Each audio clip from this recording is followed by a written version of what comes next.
Eileen Myles has been called the rock star of modern poetry, has been described as a cult figure to a generation of post-punk female writer-performers.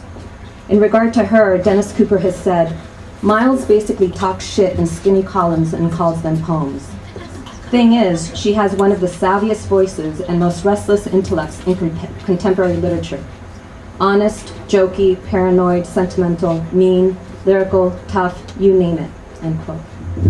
Of her poetry book, Sorry Tree, Chicago Review says, her politics are overt, her physicality raw, yet it is a subtle, gentle noticing in her poems that overwhelms. Eileen Myles has run for president, has received a Warhol Creative Capital grant. This year, the Poetry Society of America awarded her the Shelley Prize, and she is Professor Emeritus of Writing at UC San Diego. Her writing has been widely published in everything from Art Forum to The Believer to The Nation. We're here to celebrate the publication of Inferno, a poet's novel. Dante had Virgil.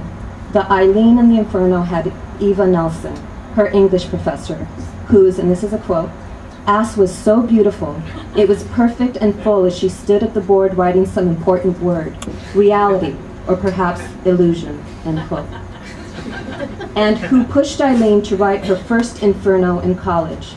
And thus began the story of a poet, of a normalcy leading to the extraordinary, of a working class girl who decides her own destiny, who is touched and gifted and has the bravery to see it when others point it out to her, and then to proclaim and enact her own gift.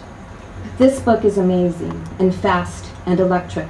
You can't believe the quickness of the voice as you read it, the directness of it. It is also hard to get. You can't order it from Amazon or Barnes & Noble or any of those places, so make sure that you get one here tonight.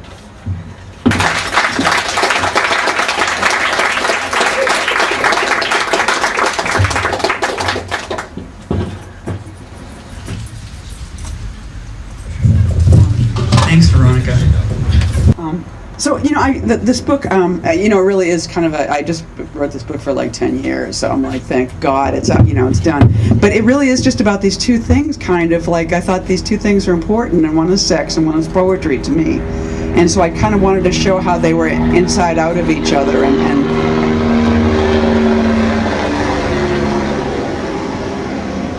and how, like, that it just seemed like a challenge to write about this tiny thing as if it's this huge life that it is for some people, to really show the sex of poetry too, and then the poetry of sex. So I'm just going to read a part of that book. So this is there, I think. Do you need some help? I think not. I just look like I need help. It's a stance. Let's see what it brings me. So I'm going to skip around. I'm sort of towards the end here. So basically the character, and also I get sort of pushed around a little bit as a writer. People are like, how can you call this a novel when it has your name in it and stuff? And I just do feel, I'm just sort of, I think just because the author's name is inside the book doesn't mean it's true. I just want to say that. But at this particular moment in this novel, the author is giving a poetry reading that was a sort of an important one. So we're sort of at this reading. She gives the reading, then she's drunk, and then things happen after that. But I'll show you the page. The thing that happened in the new poems is this feeling I had that Sappho was like an overhead view of water across which something had moved, and you could see it. Dip your finger into the water, causing a spiral. And how would you preserve a pattern like that? It would be to pick points along the swirling line, almost like a constellation that would simply indicate the movement without